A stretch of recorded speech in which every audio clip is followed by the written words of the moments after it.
So for my group's project, we rebuilt a Yelp app.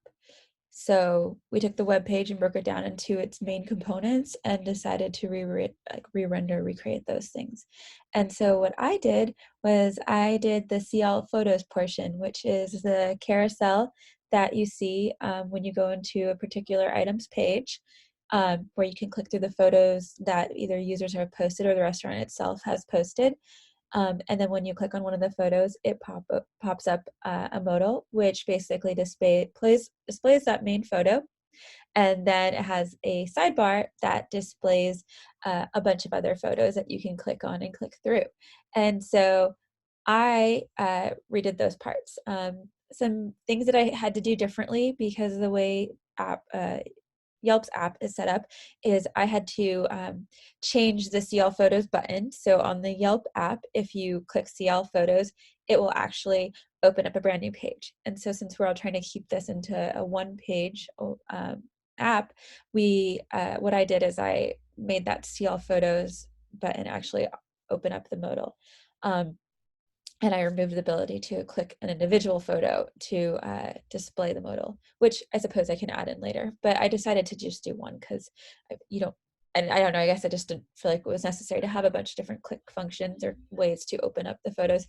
And the button itself is a very clear way of how to use it. I also don't know how Yelp particularly designs their modal app, but I built it out into two separate components because I wanted to be able to control each component separately. The way that the app is built up, one side has all the photos that you can scroll through with a white background, and the other side, the main photo, you click through left or right. And I felt like the two of those, if they were put into the same component, there'd be a lot of conflicting CSS and conflicting design elements, and it might be hard to get it to function exactly the way I wanted. And the way that I did it was a lot easier to control what each of them did when you scrolled or clicked through.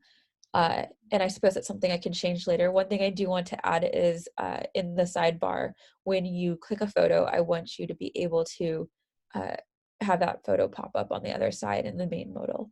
The carousel elements itself from the main page wasn't very challenging. So once I focused on that and got that done, it didn't take me very long. And the modal itself was mostly a struggle because of the the two components getting them to work together, but also the CSS and just making it all look like one thing instead of two separate things. But other than that, I think it turned out pretty well, and I have a few things I want to add, but I'm very happy for it ended.